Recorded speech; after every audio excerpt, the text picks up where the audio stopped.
Welcome to the Inside Lines podcast Super Bowl live show at Neiman Marcus here in Las Vegas. How y'all doing today?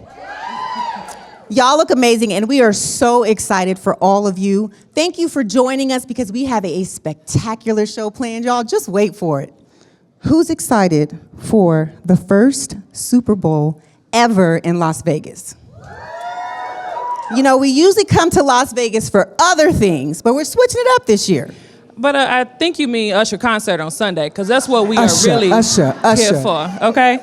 Look, but I can't believe it's been 5 years since we had our first live show. I can't either. Look, down in Neiman Marcus, back again, Yes. in Miami at the Bar Harbor location, so. Yeah. And Super you think excited. about that, Tia, from where we started to where we are now. We couldn't have done it without your support, so we thank you so much for coming to support us each and every Super Bowl. In terms of the structure of the show, we'll have 2 segments, 2 quarters. Following the quarters, we'll go into a halftime sponsored by Novartis with Yes. Nate and Marion. Then we'll come back with 2 additional quarters and have an overtime situation with a fashion show. Yes. Sponsored by Neiman's. I just want to make sure y'all have y'all's cocktails. Everybody has a cocktail? All right, shout out to Barbados. The Barbados team, Tanisha. We got the mixologists over here. They flew out a mixologist and a chef just to bless y'all today. So give it up for Barbados. And I heard the drinks were strong, so. Yes. Pace yourself. And also we have some Pulse vodka drinks over there as well. Thank you, Pulse, for being a partner as well. You guys should enjoy yourselves. You got about 2 hours, so slow down, take your time. Pace yourself, okay? As my husband would say, it's a marathon and not a sprint, okay? All right, okay, so we are gonna get started. Our first quarter is sponsored by Barbados, and it's gonna be so inspirational, y'all. She's an actress, author, talk show host, activist, and philanthropist. She is the co-founder of the HollyRod Foundation, which she founded with her husband and former NFL quarterback, Rodney Peete. Her foundation opened RJ's Place Vocational and Family Support Services Center in LA with the objective of providing training and job opportunities for young adults with autism spectrum disorder. And y'all may have seen her on a few shows like Chicago Fire, Law and Order SVU. Come on, somebody. We all know about hanging with Mr. Cooper. Come To on, name a few, somebody. Please welcome to the show, Holly Robinson Peete.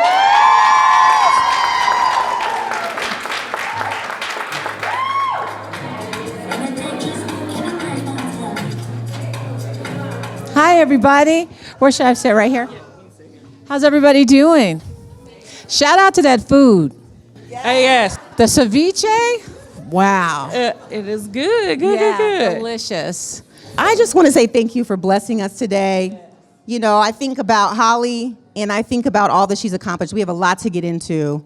So we're going to back it up a little bit. We're going to talk about the career in entertainment that began at a young age. I guess my question is, at an early experience on Sesame Street, you were with your father. And how did that shape your perspective?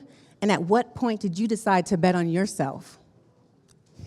Well, so my dad, a lot of you in the room may not remember my dad on Sesame Street because y'all a little young. I'm aging myself then. Yeah, okay, no, that's okay. No, I mean, my dad was the very first Gordon on Sesame Street. And so that was a monumental, back in 1969 when Sesame Street premiered, there was no diversity in television, no TV shows for black children. And this show was specifically created for urban kids and became the iconic show that it is. 50-something years later, we're still here. But when my dad got the job, I was a 5-year-old living in Philadelphia, and every kid on my block in Philadelphia got to go up to New York and be on that show, except for your girl. Oh, wait, your dad didn't? He didn't want me to be on because he knew, because my little shows I would do in the living room and stuff, he knew that if I got up there and I saw Big Bird and the lights and the street and Ernie and Bert and all, he knew I'd be like, ooh, that's what I want to do, right? And he was right? So, but I did get to go up. I had one line, and I blew my one line. I was supposed to say hi, Gordon. And I said, hi, Daddy. And then... But wait, did they let you come back? No, that was it. That was it. But he was right. I did see all that. I was like, ooh, I want to do this. But the bigger piece was the legacy that my dad was creating with this show. So I saw him beating the odds, and when I saw him doing that, it gave me the impetus to go, I want to be on TV one day. And then I moved to California, and then got 21 Jump Street right out of college. Some of y'all might remember 21 Jump Street. And got that, and it was a really cool job to get. Because back in the late 80s, there weren't a lot of black women on TV, and they certainly weren't in roles that were like dignified, right? So I was a cop, I played a young undercover cop, et cetera, and then Cooper came along right after that, and that was really, and shout out to all of y'all who approached me and said that you grew up watching Cooper. It made me feel a little old, but I felt appreciated. So it's been a great, really, really blessed career. And then meeting and marrying Rodney and being involved in the whole NFL world, that was like a whole nother chapter. Right. Yes, which we will absolutely we're get gonna get into. there, Yes. So you've transitioned seamlessly from writing to acting, hosting, activism, like we can go on and on, right? But what motivated you to take these different leaps, especially when the times may have seemed more risky or unconventional? Well, probably the biggest leap that I got into was transitioning into philanthropy and advocacy. So my son was diagnosed with autism when he was 3 years old, and there was no one, when I talking about celebrity-wise, there was nobody talking about autism. Why? Because I was looking for it, and I didn't see it. Actually, I take that back. The one person who I did see talking about it was Dan Marino, Hall of Fame quarterback, who, by the way, we ran into last night in the halls. Okay, I just got the chills. Oh. I just got the chills. And he stopped us, and we were stopping him, and I was like, and he was like, hey, how's your son? And I was like, do you realize, Dan Marino, that you were the first person to I think it was a 60-minute segment back in the day, of your son, who was a teenager at the time, talking about his autism. It made me feel so less alone, and that was one of the reasons why we wanted to have this conversation with the world about autism, to normalize, children who are different, in honor of our son. But he was the one, and I saw him last night. How crazy is that? I was like, awesome. I wanted to take a picture and fan out. Rodney was like, okay, act like you've been somewhere. But I was like, oh my God, it's Dan Marino, and he like totally, gave me the incentive to advocate. So every time I've wanted to take those leaps, it's because I saw somebody else doing it. And that's important, absolutely. When you think about your legacy, I know when you first got into acting, you didn't realize that there was going to be so many young girls looking up to you. Do you sit and think about that now? I know you talked about people in the room coming up to you and telling you how exciting and what an honor it is to meet you. Have you taken that all in? I really have now. I'm about to have a very big birthday. Are you? What is Let me it? just pause for What is it? What is it? imaginary puff. Huh? Somebody said 40. Oh, yeah. Right. No, it's a big one, right? And so I'm about to have this big birthday. And so I just am really embracing it, and embracing the legacy, and embracing the fact that so many people didn't get to 60. It's a big deal. So, yeah, You look 60 amazing. Where? 60 where? Well, you're looking amazing, okay? Can I get one, please? Get one of them cocktails. And so I'm embracing it, because the blessing of, still being in the business, still being relevant, still being able to sit up here and talk with you ladies, is one that I don't take for granted. And I just remember how lonely I felt when we got the autism diagnosis. And if I had turned on the TV and seen an actress and a football player talking about it, it would have made me feel so seen and less alone. And so, like I was when I fangirled out in front of Dan Marino, that's what I know some people do to me. And I don't look at it like, oh, that's a fan. I look at it like that's someone I could give inspiration to. So it means so much to me. So those of you who, except the one lady who almost made me sob my eyelashes off, she knows who she is. But I just really appreciate that. Mm-hmm. I want to talk a little bit more about that, because I know in watching past interviews and things, when you all first got the diagnosis, that was a big transition for your family, right? As you tried to navigate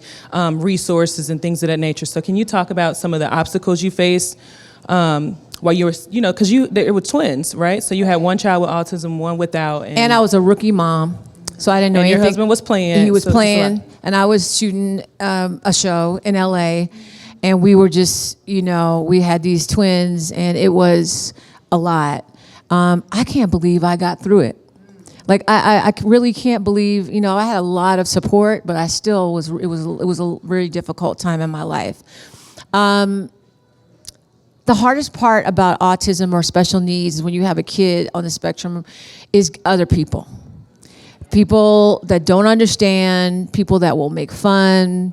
Him not having friends was probably the most gutting thing. When you drop him off at school and no one's playing with him, no sleepovers, no play dates, stuff like that is really hard. And we were told when this boy was 3 that he wouldn't do anything. We were told it was called the never day. We called it the never day. And all the things they said he would never do, and one of the things they say would never do was have meaningful employment, right? I was just like, I just want him to talk, right? Yeah. I wasn't even thinking down that line. But once he started to get language and started to be able to advocate for himself a little bit, he still didn't have friends, and that was tough. But now he's 26. He works for the Los Angeles Dodgers. Come on, somebody. Come on, somebody. When I tell y'all, the blessing of, when they tell you your son or someone will never do something, and you look up and see he went from having no friends to like a whole Major League Baseball team that loves him, and they rally for him, and he gave and employment gave him a sense of self and a self-worth, purpose, and dignity, and a paycheck. And let me tell you something about this boy. He loves his little money so much. He doesn't spend any of it. This is his 9th season with this team. So He's just saving it. When I tell you he's stacking these chips so high, I've been trying to can I take some of that out and invest it? He's like, no, you can't, because he looks on his app, and he sees them little dollars going up. He doesn't play about his job, and he don't play. Says secure the bag. Okay? Right? He has the bag and all of it, and I love that, and I just never thought I would be in this place. So it's just such a blessing. That's awesome. So my question for you is, I think about all that you've done. We read off your accolades, and I guess the question is, how did you balance? And I don't even know if balance is the right word. I'm sure sometimes it was juggling, you dropped the ball. But how did you navigate, a career, a wife, a mother, friends, family? You think about, that life. Just being a caretaker. How did you get through it all when you look back? Well, faith was number one, because I went through it with my husband because he was in denial for so long. And it's really hard when you're on a team with your husband and he's kind of not accepting what he's dealing with, especially when we were in the NFL. I mean, everybody else's kids was coming to the stadium and taking pictures and running around the field, and my son was just so unaware of what was going on. The other kids were taking pictures with the players and getting their autographs and talking. And RJ was kind of like spinning around and flapping and stimming and doing his stuff that he was do at 5 and 6 and stuff. And it was so hard. And I think just it was the team around me. It was Rodney finally coming around, because I did have to, kind of get really gangster with him.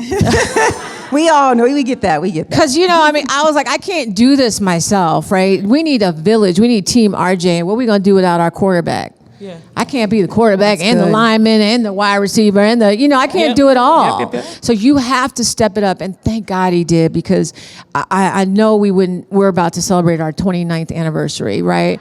And I'm just like, I can't believe we're getting there, but it is beautiful. But it came from a lot of heartache and a lot of arguments and a lot of him having to these come to Jesus literally moments.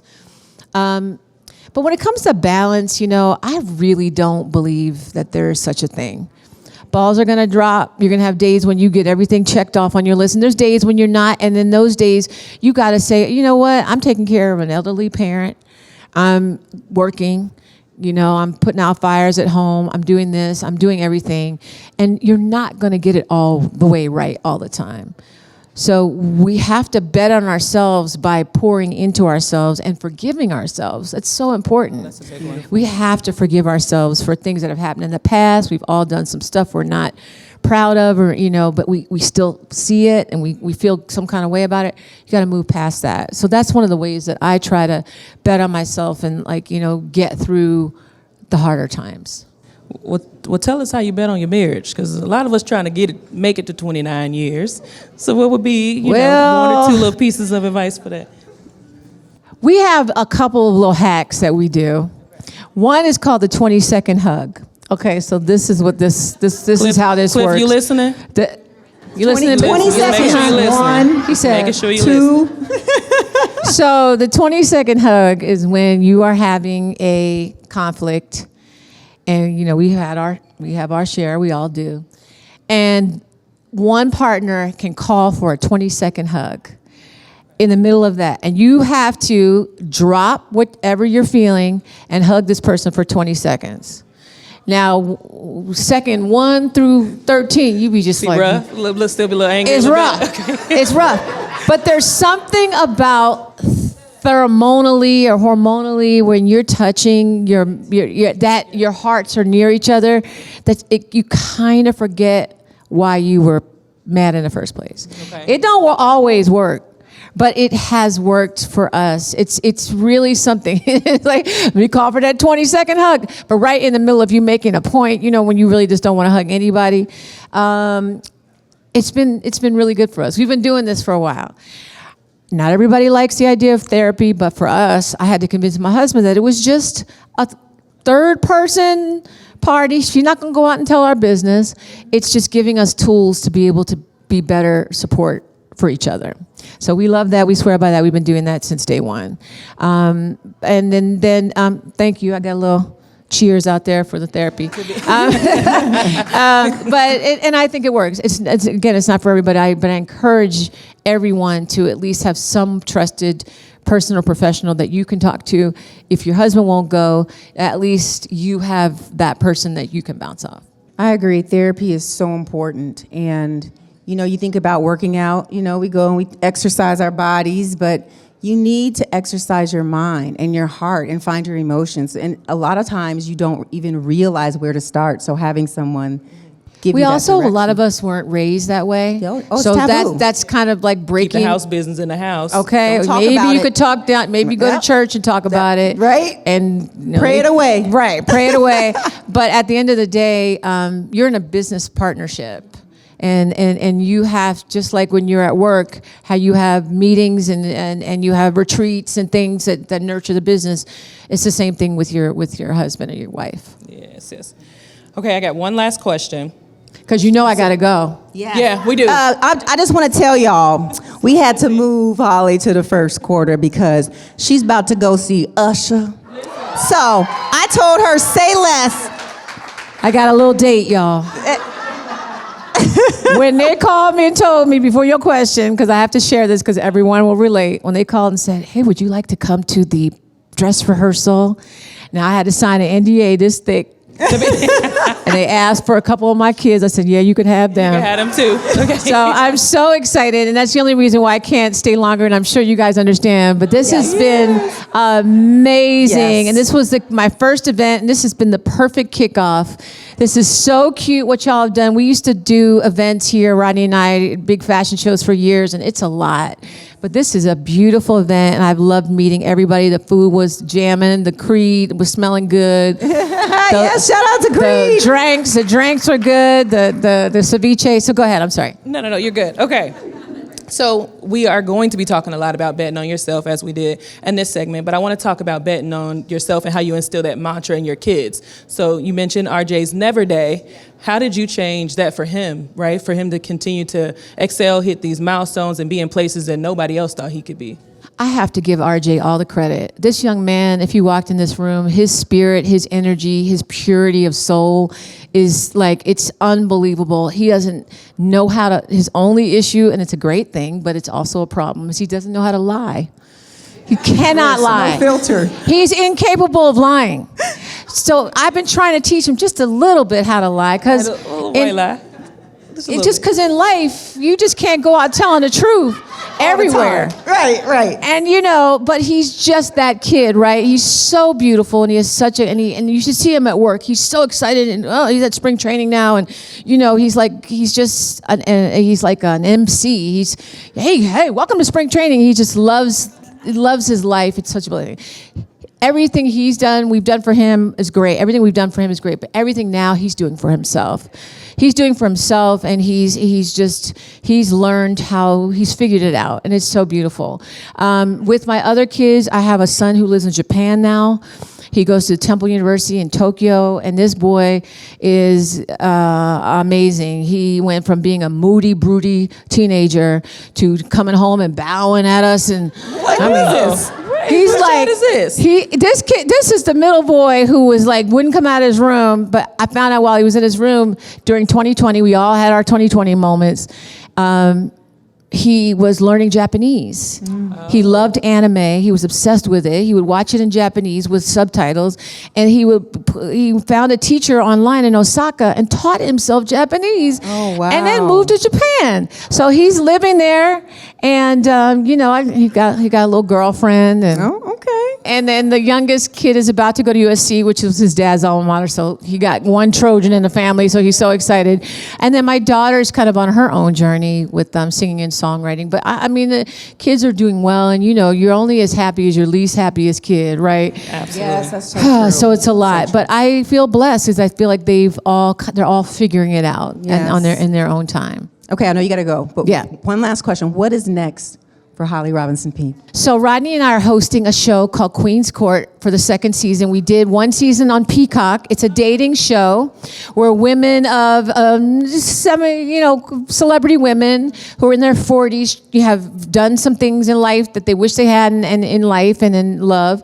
And we hosted that. It's streaming now on Queen's Court. It's streaming on Peacock. It's very fun. It's a great binge.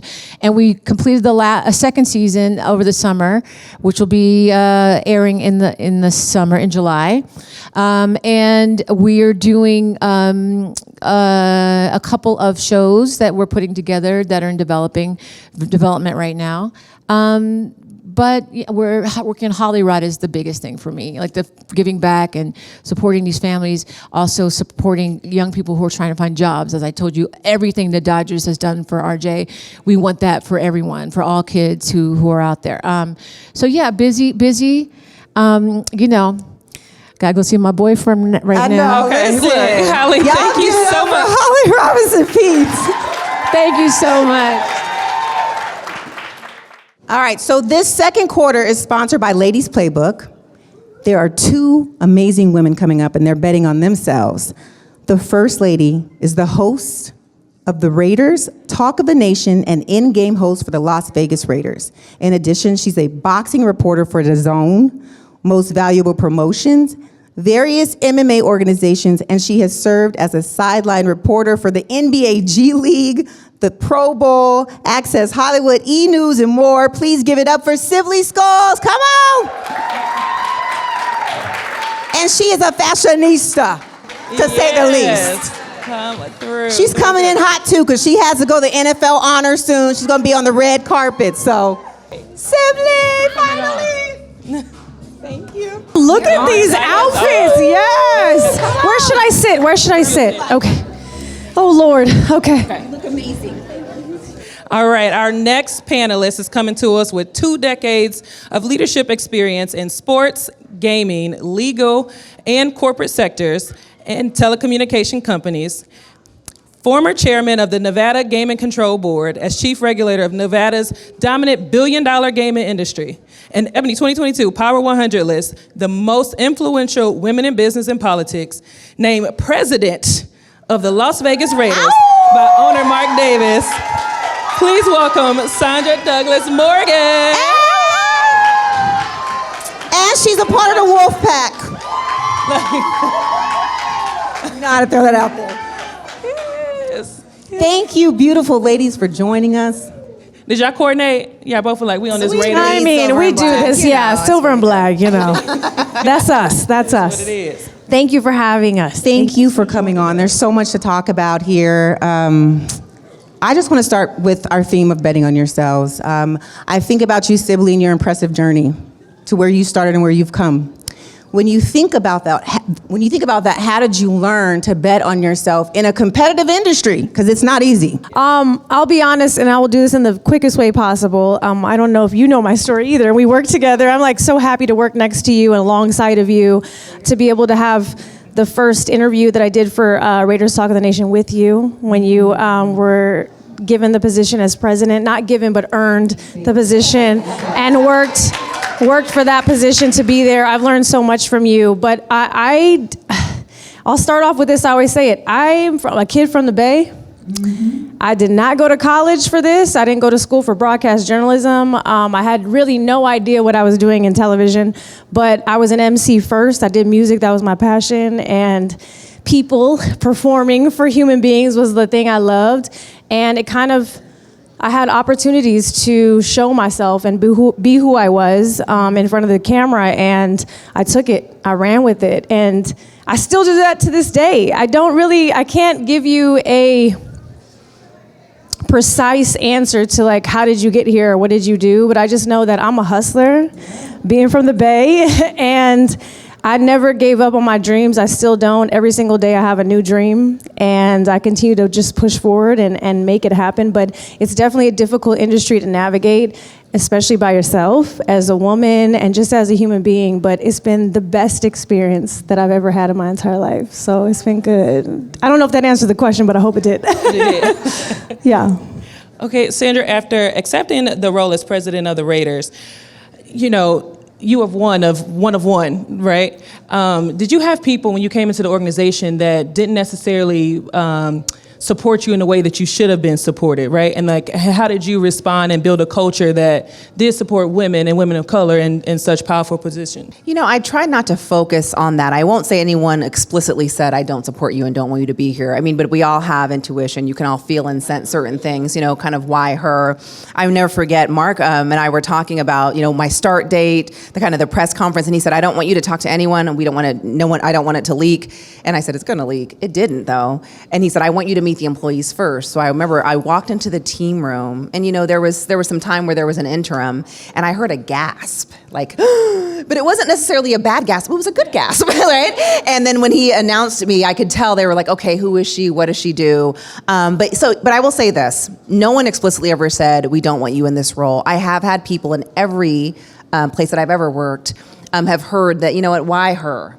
And the interesting thing is when you hear these comments like, I just came from the Fritz Pollard, Alliance Luncheon, which encourages diversity for coaching and scouting in different places in football. And there's always they're getting it just because they are a woman, just because they're black.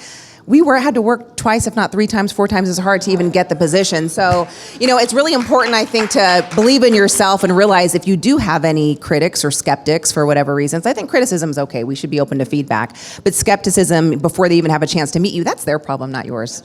I'm not. That's not going to keep me up at night. I'm going to focus on what I can control and do the best job that I can. And at the end of the day, I'm so proud of our team, and I'm hopeful that they see that I come to work every day and work hard. Every time I come in, she's there before me. I'm like, Sibley, it's late at night. It's early in the morning. Where she's at. We're in different cities. Literally. And Sibley is there, ready to go. Yes. But I think your work ethic is what ultimately is going to get us through. But I can't let other people's opinions of me really affect what I do every day for the team. That's good. Yeah. We're here for sports, right? I want to ask you a question in regards to sports. Where did your passion of sports come from? I'm competitive by nature. Okay. And I know we're talking about sports, but it's one of those, like, nobody wants to play board games with me. I get upset at my family. Nobody wants to play with me. There's just a natural kind of competitive nature. As you know this, Atoya. Yeah. I met my husband just like Atoya and Nate met at the University of Nevada, Reno. He played football there, played for the Vikings, played for the Cardinals. So we're a playful, competitive family. Right. And he was one of the first when the Raiders discussed moving to Las Vegas in 2017. Was like, we're going to be Raiders fans now. He is from the Bay, and his family's kind of split, Niners and Raiders, like most I think families are maybe from there. But that competitive nature, that drive to always do better, has always kind of been instilled in me because of my parents. And so being able to do this, lead this team, grow this team here in this new market, is a passion for me. And to do it in my hometown just makes it all the better. So I love the competitive nature. I love the teamwork aspect. I've always, even as a lawyer, I was used to be a litigator, but I always enjoyed understanding management and being part of that team more than kind of being a hired gun, which was fun sometimes, to be honest. but I always kind of enjoyed being more of an in-house role. So I think those are all kind of interconnected. Yes. Okay, well, I have a question for both of you all. As we stated, there's not many women in your position in this heavily male-dominated field. How are you guys using your platform to encourage and welcome additional women who may see themselves in you into this space? Okay, so this is what I'm doing, okay? So I just recently started working with Unanimous, which Unanimous Media is Steph Curry's, again, production company.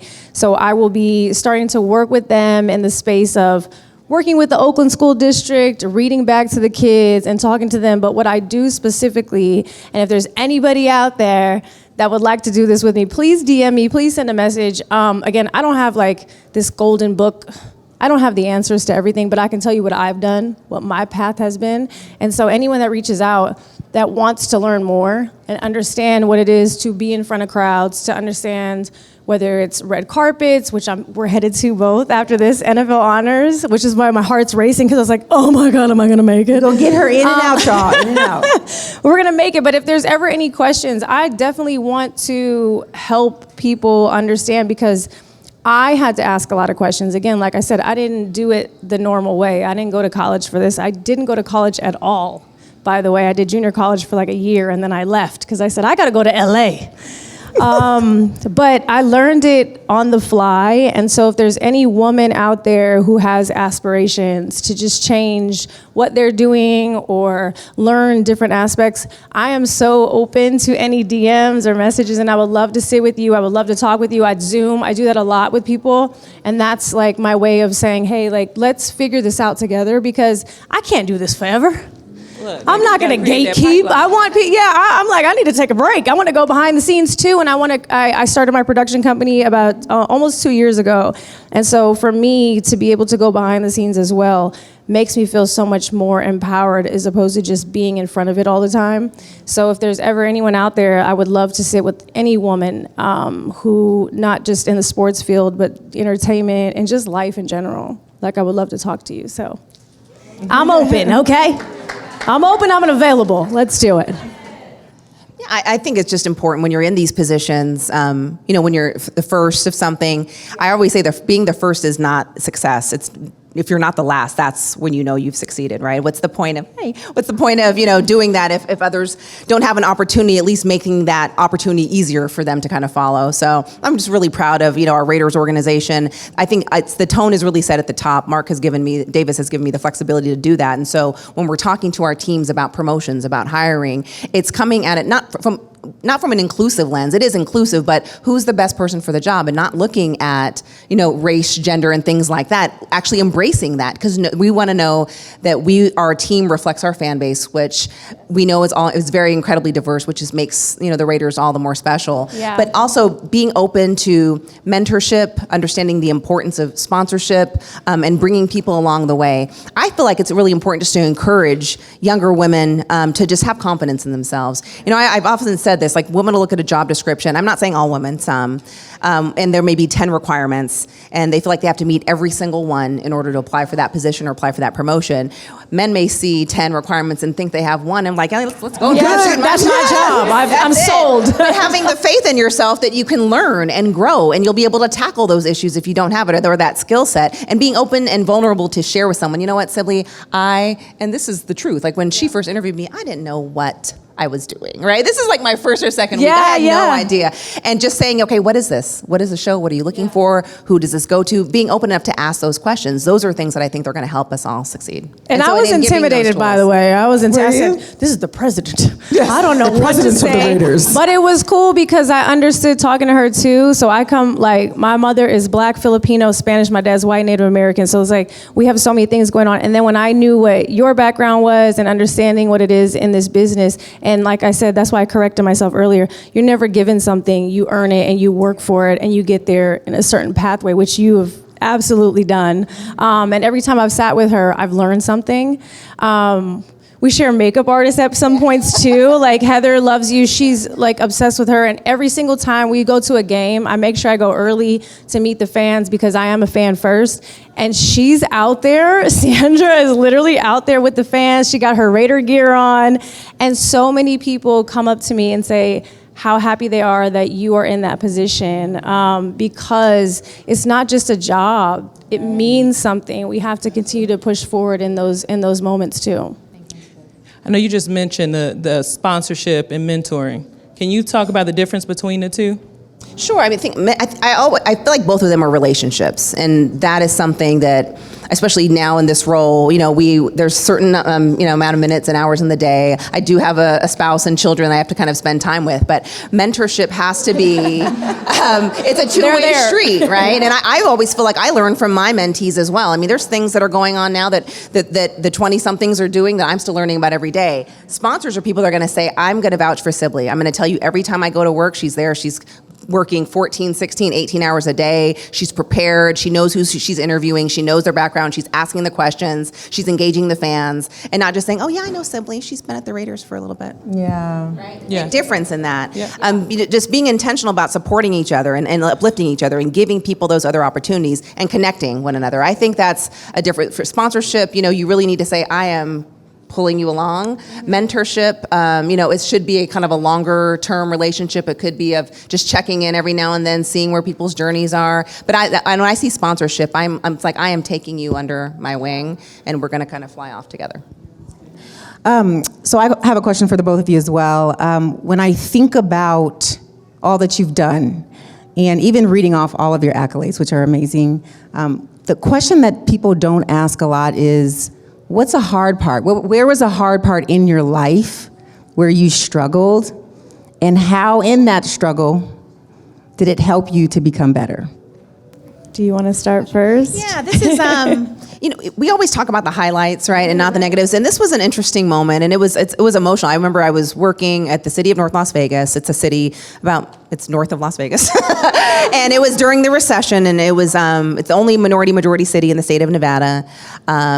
There was a foreclosure on every street, which meant tax revenue, which wasn't coming in. We were in litigation with police, fire, and every union. We had to close our jail, which meant a lot of jobs being lost. Just a really, really difficult time. And the city has obviously bounced back and has been incredibly resilient. But I was in the middle of that, and a lot of finger pointing when things don't go right. And it was late, probably like 11 o'clock at night, and I remember it was dark, and I was looking out of my window, and I got an email about having to sign my daughter up for kindergarten, I think, and it wasn't rushed, right? It was rushed. And I'm like doing this, and I'm like, I'm here at 11 o'clock at night. My daughter's about to hit kindergarten. Like, what am I doing? And so you're never going to be 100% at everything, but I remember pouring myself into that, making sure we resolved as many litigation and lawsuits as we could, focusing on what can I do to make the city be in a better place before I leave. And then I was like, I have to spend some time and focus on making sure I can be there for my family, right? So that's a balance. Yes. I mean, don't get me wrong, after that, I went back to the private sector and did some other things, but I just remember that being a moment, like, it was just a moment for me to sit, and I think I was by myself and it was very dark, but I remember seeing the lights outside, and the only thing in my face was that email saying to sign her up. And that was a moment of, okay, I have to focus on me. What type of career do I want to have? How do I want to spend my time? And what kind of control do I want to have over my time? So that was definitely a defining moment for me. Oh Lord, I'm still having those moments. I think the first thing, again, going back to not going to college and being a kid who was hustling and trying to make things happen for herself, I felt very, I'm going to use the word ignorant a little bit when I was doing things, because television had these words and this, I had to read how they spoke. I'm like, I don't talk like this.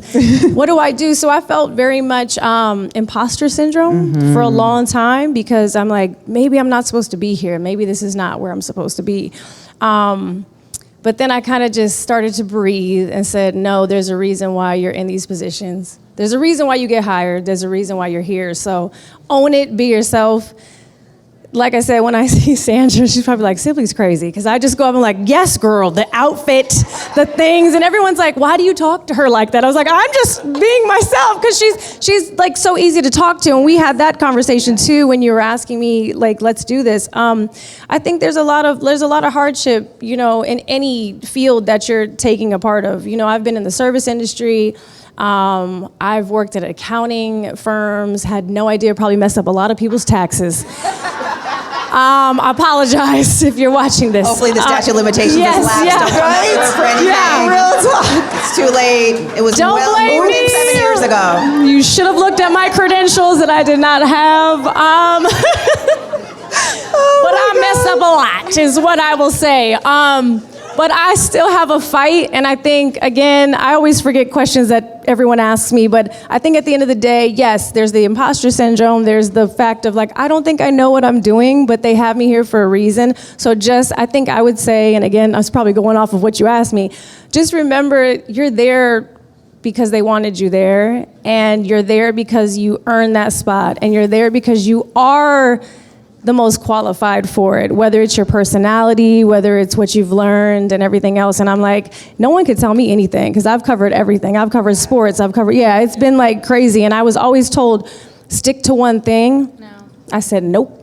My mom told me I could do anything. So I've done karate, ballet, I've done it all. And I'm not going to stop. Like you said, I cover boxing and all that. But at the end of the day, here's one big thing too. If you are interviewing people and you're in that space, what I say to everyone is, in the boxing world, in the sports world, in the food world, in the fashion world, at the end of the day, we're all the same. You're a human being. So if I talk to you the same way I talk to the next person, I'm going to continue to do that. I'm going to always be myself because we all go through the same you know what I mean? So just remember that. Regardless of what door you're stepping into, it's all the same. At the end of the day, we all go home, go to sleep, we all go to bed, we wake up in the morning. It's the same thing. So just talk to people as a human being. Yes. Okay, they're giving us the wrap-up cue, but... Oh, Lord. Yes, you got to go. You got to hit the red carpet, NFL honors. All right, because again, we're talking about betting on yourself. My last question is, can you describe an instance where betting on yourself paid off even more than what you thought and what you learned from that situation? Yeah, I would say the position I'm in now. There we go. There we go. So, when I initially, and I had an opportunity to meet Mark and we were talking about different roles in the Raiders, I was more of saying I would love to consult. I was at a firm at the time and I was, chair of the gaming control board. And I was like, I want the Raiders to win, all in Las Vegas. We got to do whatever you need. And he's like, oh, okay, what about, our foundation or a leadership academy? I was like, yeah, but I don't do nonprofit, but I'm going to find someone that does it for you, right? And then we were talking about other things. And I was like, honestly, general counsel, I've kind of done that before. It's great. I'm trying to look at something else. And he was like, you're turning down jobs I didn't even offer you. And then when he said president, I thought, okay, this is a challenge. And honestly, I never met an NFL team president before, And that was the point when I was like, you know what, but I have gone through enough challenges that I know I can tackle this job. And if there's something I don't know, I'm going to be confident myself in my ability to learn it and do it. And so this is definitely one when I took a bet on myself. I'm glad I did. It's been one of the most rewarding and kind of life-changing things, just learning different things, meeting incredible people, and like you all, and then hopefully inspiring, I always say young women and girls to kind of try different things and just have exposure to different things. But there's so many men that come up to me as well that say, look, I love what you're doing. Not just because they have a daughter or wife or, a sister that's kind of inspired by it, but it's just good for us to not be shocked when we see a woman in a leadership role in sports. It's where this league, honestly, and it needs to go. So, yeah. Absolutely. I feel like we should clap right now after that answer. Okay, I'll make mine quick because it is not as profound as yours, but I know that for 8 years I was doing entertainment. Again, like I said, I felt like I had no idea what I was talking about. I didn't know celebrities. I studied. And you keep saying learn and grow, and I post about that all the time because at the end of the day, if you don't know something, you can learn it. Like, just consume yourself with what you're talking about, whether it's a person, whether it's a place, thing, doesn't matter. Just consume yourself and learn, educate yourself every single day. I think the biggest leap of faith I took was, again, like I said, a kid who didn't go to college. I was like, I don't want to do this. This is not for me. I want to learn life through living it. And I support college. My sister's got 2 degrees, and like I love it. My dad went to college, my mom, everyone. It just wasn't for me. But my biggest leap of faith was leaving the entertainment industry and saying, I love sports. I'm gonna do this, even if it's in-game hosting first, and then I build something bigger than that, it's the greatest honor because I was born and raised a Raider fan. So yeah, that was the biggest leap of faith. I had no money, no job after I left, and I was crying to my parents like, what do I do? Do I come back home to the Bay? And I was like, nope. My mom's like, you can always come work at Kaiser with me. I said, no, we're not doing that. No thanks. If you're from Northern California, you know Kaiser. But I was like, no, Mom, I can't do it. So that was my biggest leap of faith. I said, I'm going to take a hold. Yeah. I'm a comedian on the side, too. But yeah, that was my biggest leap of faith. I just believed in myself. I didn't stop, and I still don't stop. And even like I said, I was intimidated sitting next to you because you were the first, and you were so special to me. And I wanted to treat that interview with so much respect, because that was the first episode that I got to really do. I think it was you and Rich Gannon were the first 2 that I ever sat in, and he was my favorite quarterback for the Raiders. So yeah, just bet on yourself always. I remember, Own it. Sandra, the first thing she said about you when I told her you were coming on, she said, I love Sib. Yeah. So, thank you. Yes. Well, Sibley and Sandra, thank you guys so much for thank joining us. you both for coming. And Sincerely. thank you We for having appreciate us. you. You guys, Sandra's also part of the Super Bowl committee. She does it all. I don't know when she sleeps. So y'all give it up for Sandra and Sibley. All right, y'all, it is halftime. Halftime. Who wants So a get some drink? Who wants some drinks. food? All right, don't forget, halftime is also Chalk Talk time. So Yes. Nate will be coming up with Marion from Novartis Pharmaceuticals for a little situation. You guys ready to hear from the men? We have Emmy Award-winning and CBS Mornings Nate Burleson and his fine self coming up. And we have Marion Brooks as well. So you ladies, grab a drink, sit down, relax, and listen to some men. Chalk Talk time. All right. We're going to start it up right now. And I am the halftime act. Give a shout out to all the women that are involved. Give a shout out to everybody that volunteered to help out. I love what Sandra said. She said that when you look at a list of requirements when going for a job, you don't have to check all the boxes. And it's not just with work. I remember when I met Atoya, I didn't check any of the boxes. But I shot my shot, though. Shot the shot. Yeah. I think that's called stalking now. But it worked, though. I trapped it. We got 3 babies. But this is the halftime show. I am with Marion Brooks. Here's his title. This man really does it all. Vice President and U.S. Country Head, Diversity, Equity, and Inclusion. Before we get to the questions, he said something that I have to point out. My man leaned in and said, man, there's a lot of beautiful women in here. I said, yeah, if you single, it's like a buffet. And I said, you single? He said, yep. So, if there's any single ladies, you know what I'm saying, I could play Cupid. Let's start this thing off. I want to talk about your career, because it truly is remarkable. From building award-winning teams to leading diversity, equity, and inclusion efforts at Novartis. And you have this mindset of betting on yourself, like we're talking about today, and how that has played a role as you have built the career that you have. Talk about betting on yourself and what that means to you. So there have been so many opportunities and points in my life where I've had to bet on myself. And what that means for me is not waiting for someone to give you a chance, but creating your own opportunities. So when I think about one pivotal moment, I'll go back to 2015. I was doing very well in my career, living in New Jersey, sales and marketing, making more money than I could have ever imagined, and I was feeling unfulfilled. I was waking up every day, going to work, very grateful, but not fulfilled, but I didn't know what it was. I knew there was something else for me to do, but I didn't know exactly what it was. So I went on a journey to figure it out. And just so happened back then, Oprah was doing the Life You Want tour with other thought leaders. Remember that? Yeah, I remember 2015. And so I went. It was a 2-day event. And it was a lot of self-actualization, but also they gave us an assignment. At one point, they said, go into your booklet and write out what your life would look like without limitations. Ooh. And I added, if money didn't matter and failure wasn't an option, what would I be doing?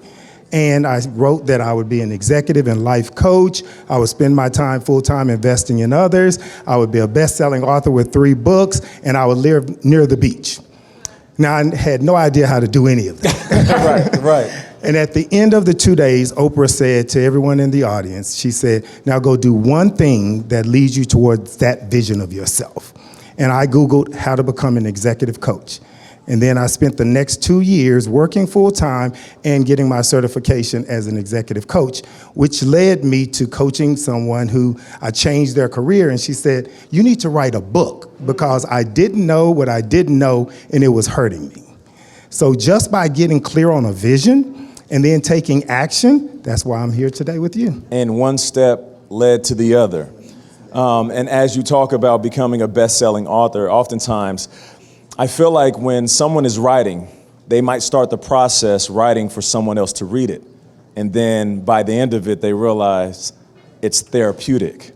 Was it for you? It was absolutely. Yeah, it was very therapeutic. So the things that I put into the book is called What You Don't Know Is Hurting You, 4 Keys to a Phenomenal Career.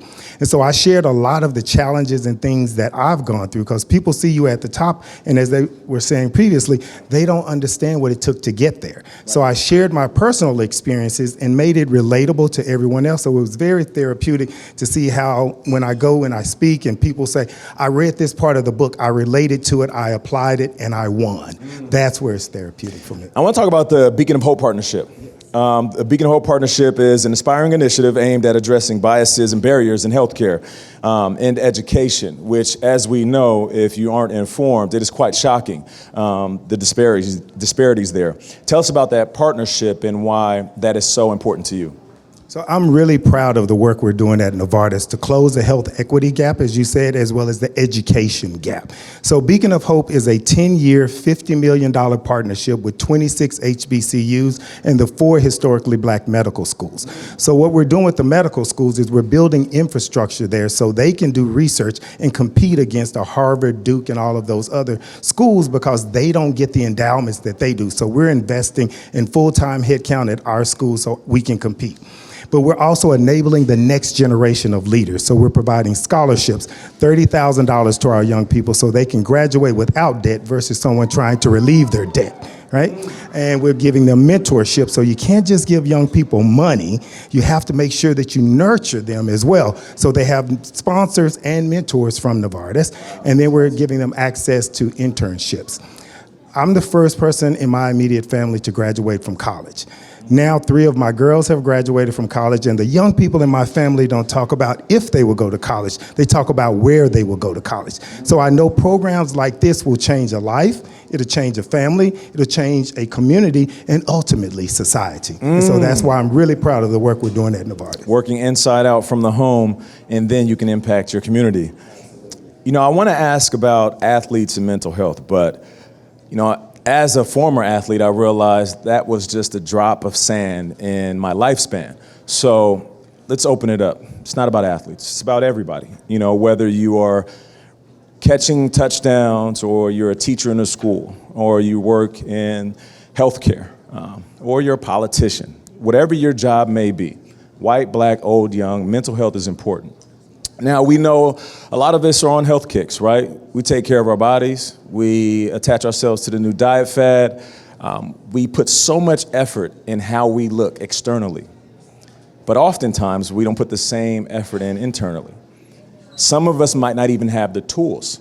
Some of us grew up in households where talking about your mental health was taboo, and then walked into a locker room where there was too much ego, and you never mentioned your mental health.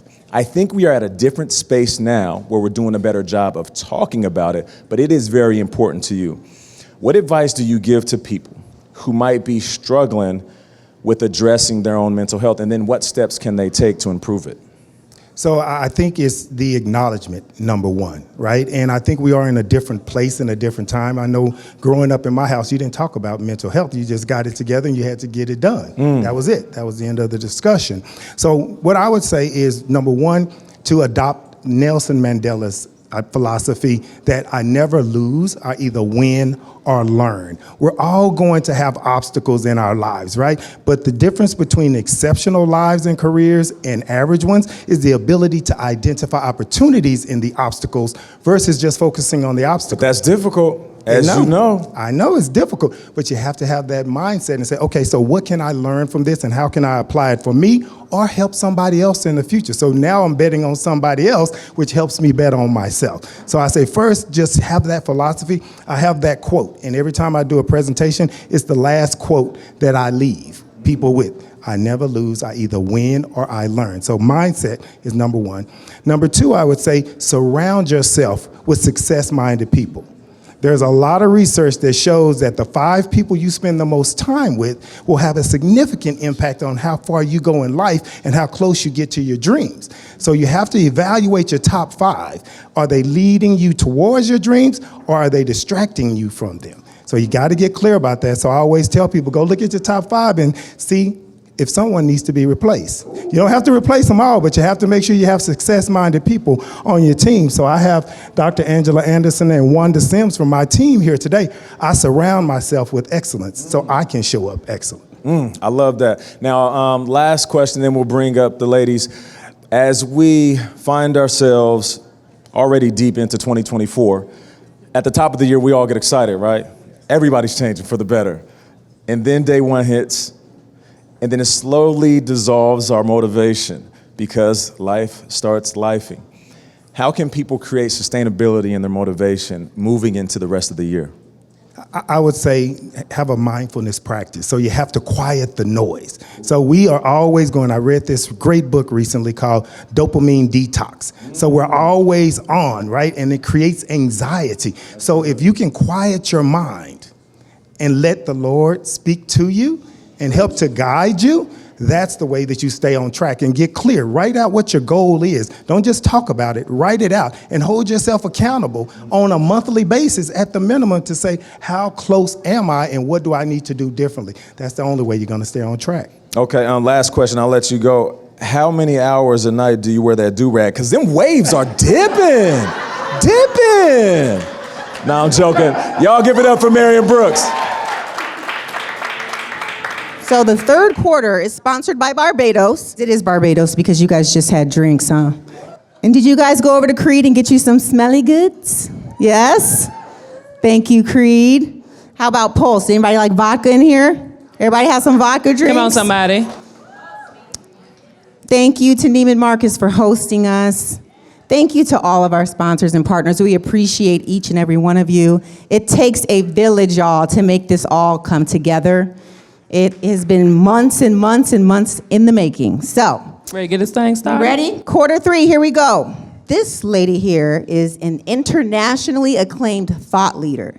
She is the founder of Brain Trust global brand marketing firm, Brain Trust Founders Studio, the largest membership-based platform for Black beauty and wellness founders, and the adjacent Brain Trust Fund. She is the host of Business of the Beat podcast, and her first book titled The Beauty of Success. Start, grow, and accelerate your brand launches on February 13th. Please welcome to the stage the fabulous Kendra Bracken Ferguson. Look, she said, come on, promo. This is what we're doing. We done hugged how many times today? Yes. Our next panelist is a leadership and organizational expert, executive advisor, expert speaker, and trainer. She authored the Amazon best-selling book, Now What? Get Over Yourself and Move. She is currently the U.S. Head of Diversity, Equity, and Inclusion, Strategy and Operations for Novartis Pharmaceuticals Corporation. Please welcome Dr. Angela Anderson to the show. Dr. A, come on up. And our final panelist, let me get my hug real quick. She has an expertise in organizational leadership, business process management, and change management. She is the global director of Amazon's inclusive DEI engagement. Please welcome the fabulous Modupe Congleton. You ladies look good. Yes. Come on, Brown. She look amazing. Okay. Okay, so I just want to start with that title, Modupe. Let's talk about what your title means, because there's a lot there, and people probably like, wait, what is that? What does she do exactly? Can you explain that to us? Yeah, so hi, everyone. First, let me just say thank you to both of you for inviting me to join you. This is my first time being in Vegas for the Super Bowl. Well, not my first time in Vegas, but... For the Super Bowl, yeah. For the Super Bowl. And okay, so my title, Global Director of Amazon's Inclusive Engagement. And so when you think about our opportunity to impact communities around the world and how we show up, whether it's through sponsorship opportunities or connecting with our employees and ensure that we are creating inclusive moments for everyone, I have the opportunity and the wonderful honor of leading that for over 1.5 million employees, over 600 million customers, over 2 million sellers. I'll give it up. Look, 3 kids is a lot for me, so them numbers is crazy. Yeah. Okay, so the theme for this segment in general is Place for Success, because you all are leading a host of leaders, women, people, thought leaders in general, on like how to take the next steps, whether it's in their professional career, personal life, etc. But how do you, when you start thinking about balancing risk and rewards and that being just a staple of leadership, how do you help the next generation of leaders strengthen those skills, which rely heavily on self-resilience, self-trust, things of that nature? Okay, so I'll go first since I was talking. So, of course. You're so sweet. I'm gonna be like her one day. You're so sweet. I love you. No, I think it is intentional, right? And so I think we have to create this space where we don't set the expectation that you can do it all at the same time. So I think we have a responsibility to the next generation to show all sides of the journey, not just the highlight reel, but the process. And so I think if we can emphasize that with a process comes expertise and it takes time, that will eliminate some of those unrealistic expectations that it will come quickly. Because everybody in here and everybody sitting up here had to go through a journey and a process. Right. So I think if you set the proper expectations and just talk to them about the fact that it's for the long-term impact, that's important. And I would just add to that, there's something really special about knowing when to pivot to survive and to thrive. And I think that we get so caught up in the here and now, and I'm doing this, and being scared to change. But the reality is that the risk is good. The fear it's good for us. And so we also have to help them understand that sometimes what you start is not actually how you finish the race. And so if you can have self-actualization and you can think about the fact that a pivot can be good and be okay with that, I think that's what people have to understand. And what I would add to that for this next generation is remember to remain humble, because now, people are becoming millionaires younger and younger.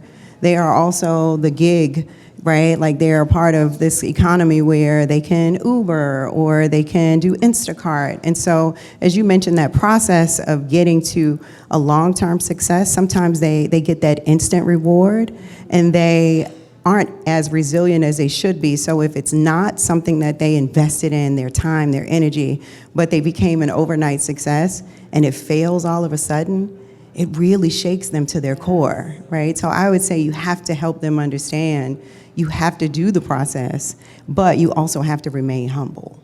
That's good. That's good, good. So, Kendra, you talked about pivoting. You kind of took my question, but in a good way. You were in the corporate world for many years, and you decided to pivot. And I think about when you pivoted, when you exited that world, you were able to build and generate more than $100 million in revenue. Now, let's think about that. $100 million in revenue, y'all. That's a lot of money. And when you think of it, less than 1% of black women are even in venture capital. talk about how you got the courage to pivot. So it's so funny because less than 1% of funding goes, as you mentioned, to Black founders, and even less than that to women. And I was in corporate. I was like, oh, I'm going to be the youngest vice president. I'm going to do all these things. And I was sitting at these tables realizing that I still wasn't going to have a seat at the table. And I became an entrepreneur really kind of by luck and accident and God, let's just be clear. And I remember the first time I became an entrepreneur and I was so terrified and I couldn't even say what I was good at. And that fear led me to prematurely sell my company, go back into corporate, have to buy my company back and get out of corporate to go back to being an entrepreneur. And when I thought about what have I learned, it was about I really want to be around people who are smart, but more than that, people who I can trust. And I realized that being able to generate revenue, but then take that capital and create a venture fund and invest it back into us. We invest in Black founders of beauty and wellness companies. That was really my purpose. And as scary as it still is, I was on a call this morning about a deal. Like, to me, that's how we protect our future. That's how we create our own generational wealth. And that is how I want to make a difference. That's good. Okay, so I have another question for all three of you guys. And it's talking about just the self-trust, right? And how sometimes we can talk ourselves out of a lot of things, talk ourselves out of taking a leap, right? So what's your best advice when it comes to silencing self-doubt and what we can stem from the external skepticism that we experience? Facing the reality that everyone has haters, right? And as Kobe said, if you don't have some, you better get you some, right? Talk about it. And but depending on who the haters are, it can, create an entire pool of self-doubt that starts to permeate your soul.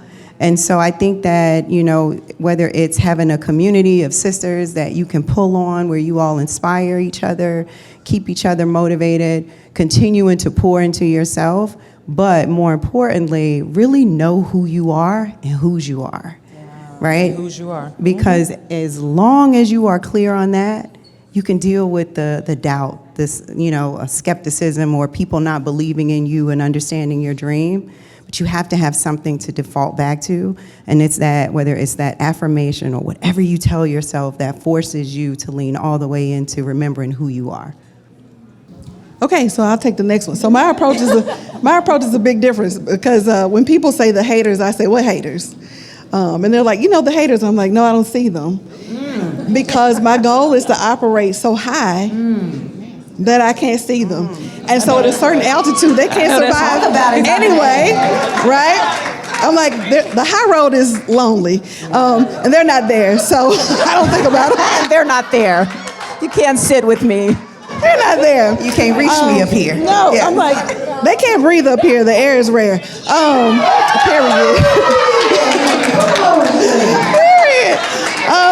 So that's kind of the way I approach it, right? And we know that they exist, but we don't have to give them our attention. And I always say we have to breathe rare air. So, when people talk, I wanted to talk to Sibley so bad when she said imposter syndrome. I'm like, you're not, there's no imposter syndrome because you're not an imposter. Right. Wow. You're real.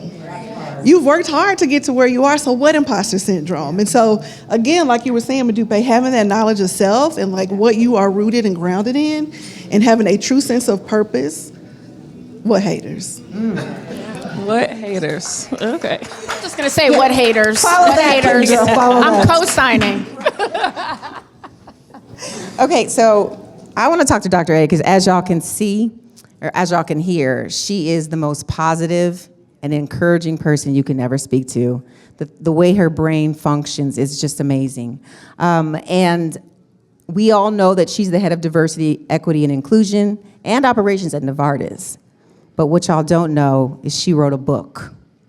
And this book, she actually gave this book to me, gosh, was that like about a month and a half ago you gave it to me? And I just want to talk about it because it's entitled, Now What? Get Over Yourself and Move. Talk about why you decided to create this book and explain to them what MOVE stands for. So I will tell you the motivation behind the book. It was literally an act of obedience. I was in this place where I had finished school, and I had my doctorate, and I'm like, "No, girl, what are you gonna do? Like, there's no more school, so you gotta figure something out, right?" And so it was a tough process because I didn't know what was coming next, and I had always really kind of had an idea of what was coming. So there was the uncertainty, there was the fear, like, what am I gonna do? And so I journaled through that experience. And what I did and what I had to tell myself and the tools I had to use. And so I went to this conference. You talk about divine moments. And there was a gentleman there who was having this conversation because the instructions were clear. It was for me to journal at all times and keep the journal with me. That was the divine download. So I did for 4 months, went to a conference, and just talking about things that were coming up in the journal. And this gentleman said, "Have you ever thought about putting that in a book?" And we never block our opportunities with our words, right? So I said, "I'm open to it." That's right. So we started writing, and 30 days later, we published. Wow. Yeah, and so what is amazing about this story of obedience and divine order is that even before I put it out, I was like, "Ooh, this is my stuff." Like, well, people really want to read this. And I'm like, you can't write a book with that title and not do it. And so like 24 hours kept resonating in my head, and I was like, why is this continuing to like resound in my spirit? And 24 hours later, it was an international bestseller. Wow. That is amazing. So that book, like every time I see it, it just speaks to the power of being obedient and open and divinely aligned and like just going for it. Yeah. Yeah. So MOVE is just that, like get out of your own way and get moving. Yes. What words of encouragement or wisdom would you share with our listeners who are on their own journey of betting on themselves and striving to be their best selves? Modupe, I'm gonna start with you. Okay. Because this is the first question. I would say have a plan for yourself. As women, we often care and think about everyone else first. And, many times if you're a mom or a partner, a spouse or a girlfriend, a sister, whatever you are, we can give everything in our spirit, our soul, our toe to everyone and then look up and be completely depleted. And so what I would say is be selfish, right? There's a good level of being selfish and making sure that you don't empty your cup for everyone, right? Give to yourself first. I recently have been on that journey of trying to understand what it means to truly love myself. And those conversations that you have with yourself are really hard. That means sometimes the relationships may change, right? Your career may change. The trajectory or the plan that you had maybe 2 to 3 years that you're like 80% down the road of working on that plan. Sometimes these things may change because you have finally accepted how to love yourself. And so I feel good about being able to say to someone, I have my moments where, imposter syndrome might try to creep up, but to your point, there's no imposter because I am who I am, right? But I have to really be able to default back to this thing of what does it mean for Modupe to love herself? And so I'm sitting here today, and I encourage everyone to do this. Just finally accept who you are, your journey, the mistakes, the wins. Celebrate yourself like your life depends on it. And when you do that, it helps you show up better to everyone else. And I can accept that I am having a personal summer sitting up here right now with you all. If anyone has a portable fan, do your girl a favor, okay? It's hilarious, a personal summer. I love that. Yeah, exactly. But you look good, though. Thank you. All right. I asked Kendra in the back, I said, oh, are you hot too? She's like, no. So I think for me, the biggest lesson was realizing that I'm worthy of stillness and rest. Yes. Because we're programmed to believe that we have to constantly be in a state of doing. Yeah. I told you that. And so I have a note on my desk that says, and I shared this with you, I am valuable and productive. I am not valuable because I am productive. And so really getting that lesson and understanding that part of being productive is rest and not feeling guilty about it and not having to explain it. Exactly. Right? So I think that's the biggest focus for me right now. Like it's a test of your worthiness. Rest and be still. It's okay. It's so funny because my assistant, when I was writing my book, and she was like, we have to put rest in the calendar. And I was like, rest in the calendar? I was like, no, we do not. And she literally insisted. And we forget, especially all of us, we go, go, go. We feel so good. Like, I love my work and I love what I do. And so we can't forget about the rest. And I would just say, I live by this mantra, carpe diem, and I have lived by it my entire life. And it may be cliche, but it has served me so well. And even when we were talking about leaving corporate to be an entrepreneur, and I was the first director of digital media at Ralph Lauren, and I launched the brand on social, and I was getting ready to leave, and literally David Lauren said, you don't want to leave. What are you going to do? And I remember talking to this chief of staff, the only other black woman at Ralph Lauren, and I explained to her my business idea, and she said, your last name isn't Lauren. And she said, look at what you've done in your career. And she said, if it doesn't work, you can always come back here or go someplace better. And I was like, you've lived by this notion of carpe diem your whole life. Why are you now questioning your greatness? Stand in your power.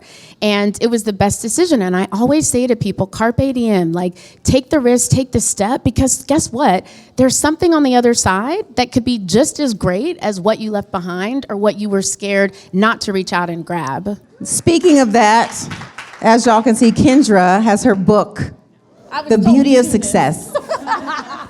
Start, grow, and accelerate your brand. Kendra, we know that you've blessed so many women and helped them to start their brand, and you put it now in a book. Talk about why you decided to do this, and let everyone know where to find it. Oh my gosh, thank you. Thank you guys. We're like rubbing shoulders here. So I kind of mentioned Brain Trust, the name of my company. I live by the mantra. I don't think that we as people can succeed without being in community, without creating our own brain trust, without working together. And so this book really came. I host a podcast called Business of the Beat. It's about the business of beauty. How do you start, grow, accelerate, and then exit your company? All of my guests, BIPOC women, men who have done it before. And my publisher was listening to my podcast, called and said, you should turn this into a book. And I said, oh my goodness. And Chariah, who's here, years before that, we were sitting in New York and we were talking about, she was at Essence working on her book, and we were talking about doing a book. And fast forward these years later, that divine moment came, and I was like, I'm gonna write a book. But it can't just be about I'm a 3-time founder, built, sold companies, as I shared. And so I included 18 stories of other people who have done it, their insights, their knowledge. And we turned it into a workbook so that you can follow along, because everyone in here is unique, special, and important. And we all have our own vision and our own dream. And so the book is really a blueprint with my story, 18 others, to say, look at how amazing you are. Look at what you can do. And when you write it down and journal, we can manifest anything. And so you can get this book on Amazon, Barnes & Noble, Target, as well as Kendra Bracken-Ferguson.com. Thank you, ladies. Yes. Thank you. Well, thank you, ladies, so Y'all much give for it up dropping for Kendra all this Bracken wisdom for us. Modupe Congleton, and Dr. Angela Anderson. Thank you, ladies, for joining us. We appreciate you. All right, so for this fourth quarter, sponsored by Good American, we have 3 NFL wives that support some of the men you may see battling it out on the field. So let's bring them out. First up, we have a lifestyle and beauty influencer. She is the visionary behind the brand, The Glow Collection, and she is a mother and partner to Kansas City Chief receiver Mecole Hardman Jr. Please welcome to the stage, Chariah Gordon. Come on up. Hey.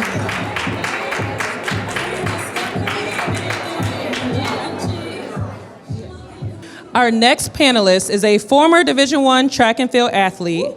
She is a model and actress, and you can catch her in Amazon and Lifetime films such as Mistletoe Mix-Up and Maternal Sin.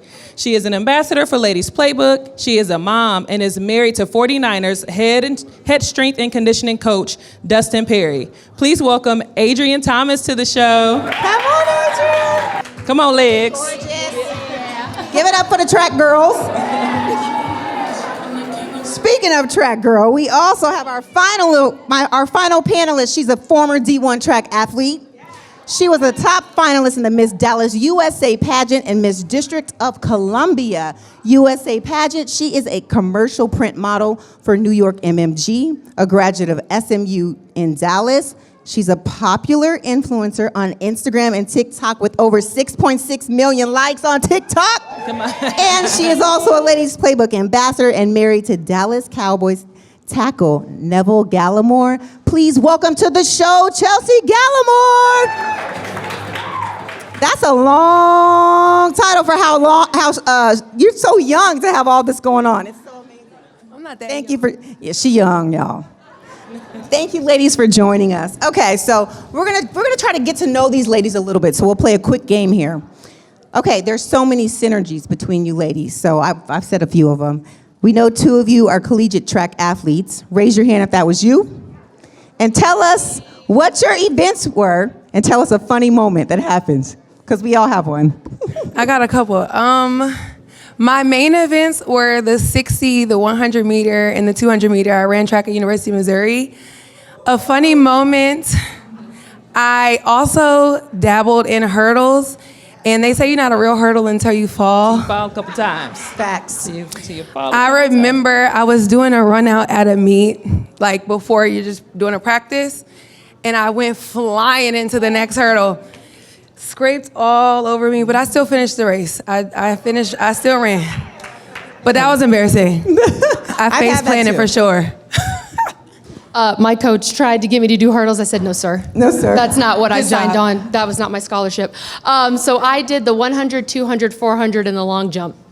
So I was one of those girlies. We were running I ran for University of Minnesota. We were competing in Oklahoma one time. And I'm from Texas, so I should know better, like sun and heat and hydration. But I lived in Minneapolis for too long. And so we were out practicing. It was probably a good 85 degrees. And I didn't drink any water because, water's for losers. And I passed out. Me and another 100-meter runner passed out, actually physically at that practice. Practice, not competition. Not even the meet. Right. So that would be mine. I'd never lived that down. Oh, that is hilarious. Okay, two of you are also influencers. Raise your hands. Tell us, because everybody wants to know, how did you get into influencing? How does that happen? For me, I think it's just something that happened naturally. I'm from Chicago, and I did a lot of things. Back when I was younger, I acted on TV shows. We did dance competitions, and I just grew popularity from there in the fan base. So I think over time, Instagram evolved, and I just started just doing influencer stuff. Back then, it wasn't really called influencer, but it just happened. It came natural to me. Yeah. Okay. For me, I majored in broadcast journalism at Mizzou. So I always had a knack for talking to people. And I worked in news for a little bit, but the early mornings, having to be there at 4 a.m., it just wasn't working for me. What wasn't working? It wasn't working for me, so I ended up working in PR. And then during the pandemic, I really heavily started doing YouTube and Instagram and TikTok.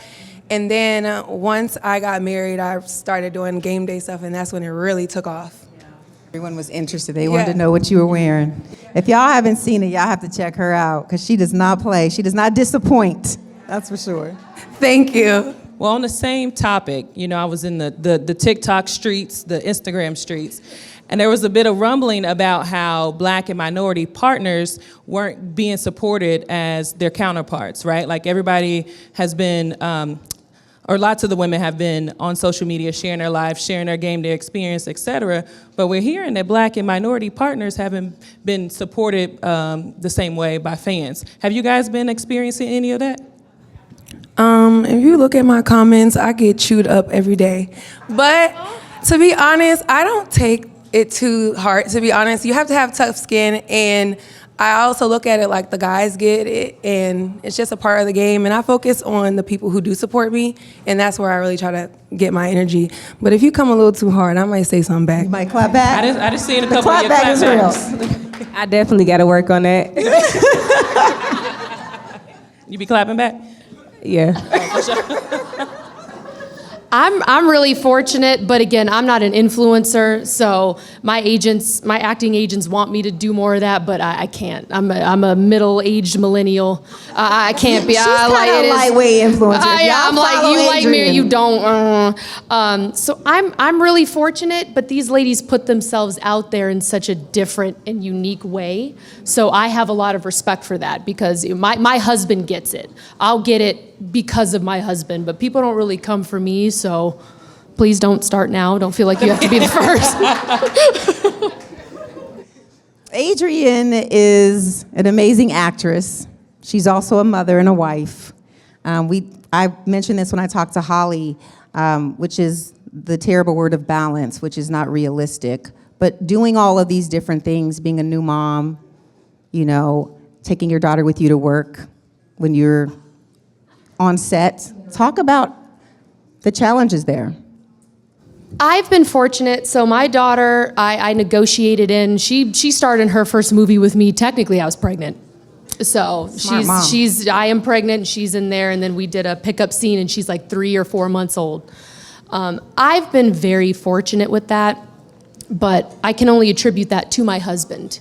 Because, and we were talking about this a little bit backstage, I'm sure we'll get into it, but we're both on the same team. You're a coach and a player, but the time allotment is so different between a player's wife or significant other and a coach.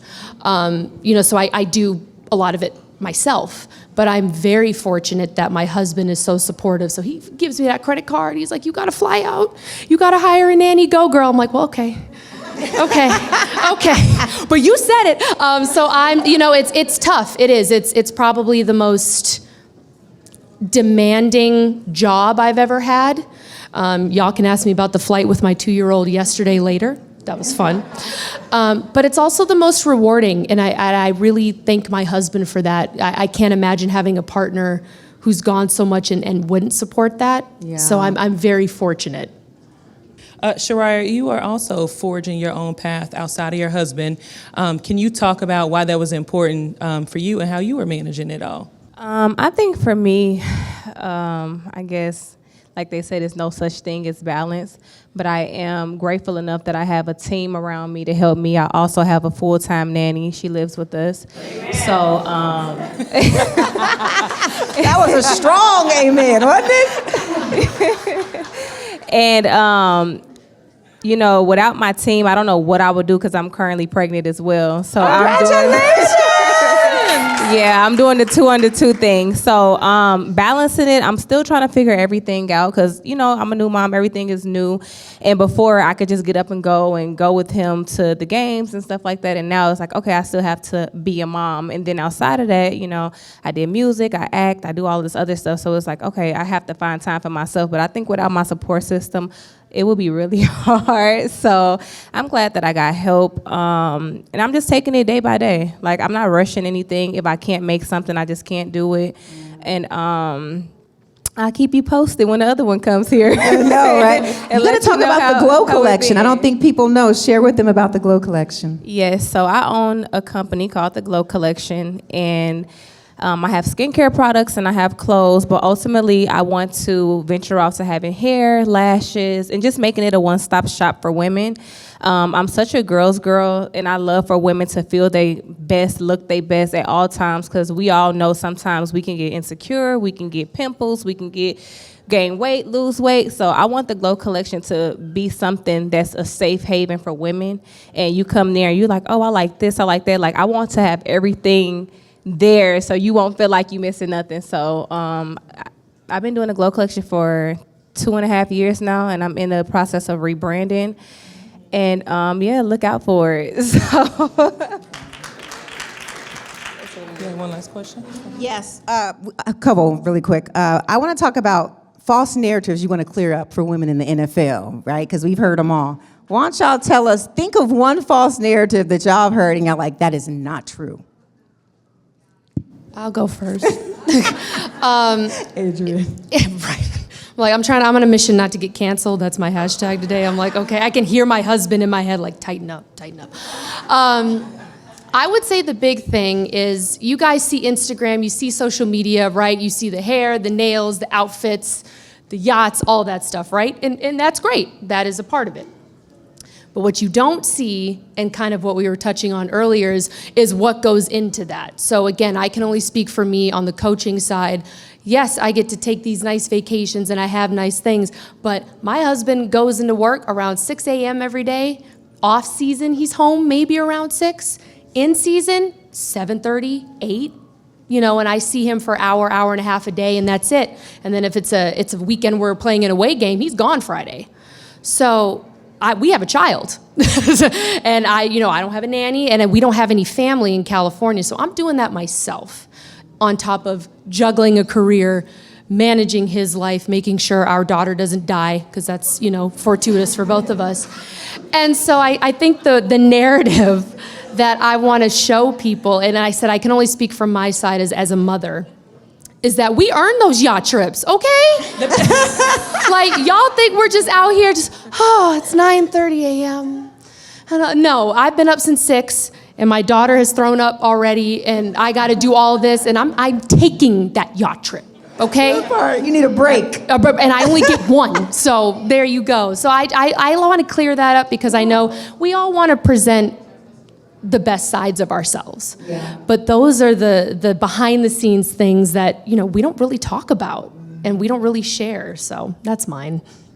To that point, I would also say that a misconception is that women of the NFL are not go-getters. They're not self-sufficient. They don't have their own goals. They're not doing anything. If you go up and down my comments, everybody is like, you're lazy, you don't do anything, you're uneducated. I'm like, I have 2 degrees, thank you. Come on.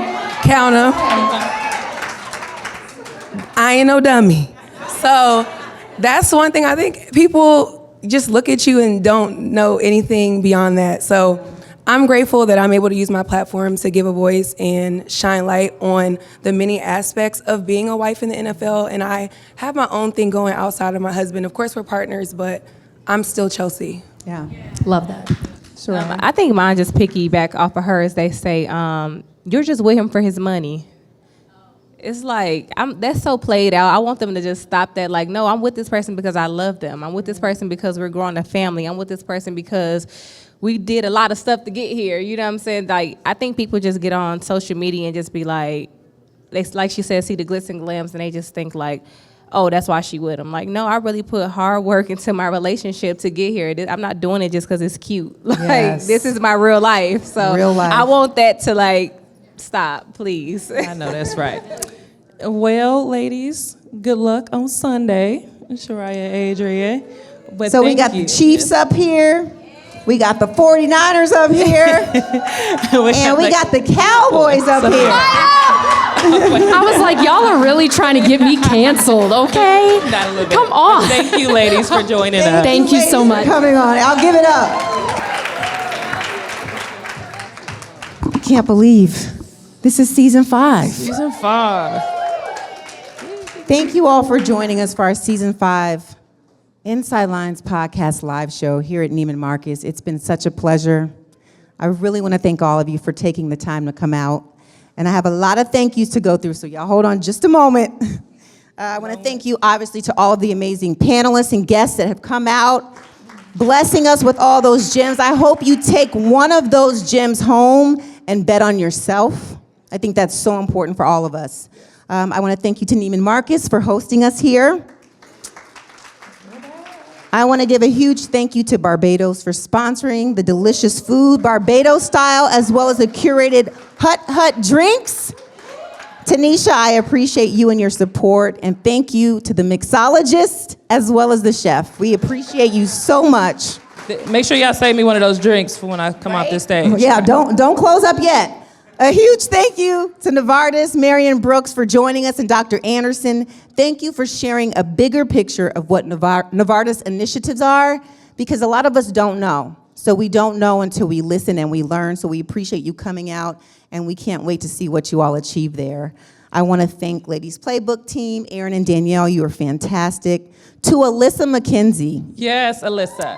NFL wife that's bet on herself and started her own business over there of game day apparel. She blinged out some purses over there for the VIPs. Thank you, Alyssa, for coming on. And Yes, and look, this jacket, I gotta put it all the way on so y'all can see. Alyssa blinged out my jacket. I had to put my name on the back. I got Ladies Playbook, Inside Lines podcast. Alyssa, thank you for coming. Thank you for sharing your gifts with so many women in the NFL and betting on yourself by starting a business. And she does so much more. There's so much we're going to talk about there. Alyssa was also a guest on the show, so if y'all have not caught her episode, it is so good, so transparent. Yes, and thank you to Emily, our Ladies Playbook ambassador, as well for the Las Vegas Raiders. I want to thank Good American for their willingness to support women. It's so important. I appreciate your partnership immensely. To Pulse Vodka. Shout out to Pulse Vodka for the delicious vodka drinks. Thank you to our swag bag sponsors, Starbucks, Trish McAvoy, Creed, School Sense. There's so many more in there. Check out your bags. Y'all will love them. All right, and a huge thank you to the Inside Lines team for making this all happen. I'm gonna start with our entire production and producing team with an extra special thank you to Brian Kim in the back. Brian and the production team. Give it up. Brian. There he is. Brian, Yes. Thank you. He's been rocking with us for a while. We've come a long way. Thank you, Brian. Yes. Appreciate you. Thank you to Evan of Open Tabs, who did the graphics for everything. But also my sister, but also the podcast assistant, Ashley. She's roaming around here somewhere. Yeah, thank you so much for supporting us. Jamona Haling and Stacy Golden of the Golden Haling Agency, thank you for planning and executing this amazing live event. Where are they at? Where they at? They white blazer. There's Stacy. Thank you, Stacy. Yes. Jamona, I know you're somewhere around here. And Taylor and PJ, who's a part of their team, coming out to support us, keeping us together.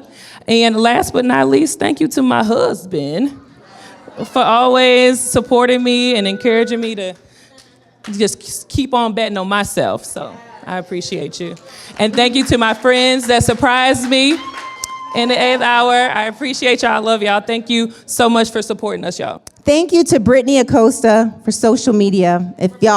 She has been rocking with us for a long time. I don't know where you are, Brittany, but Brittany thank in the back. you. She in the back Mark working. Rowland, he actually created our Bet on Yourself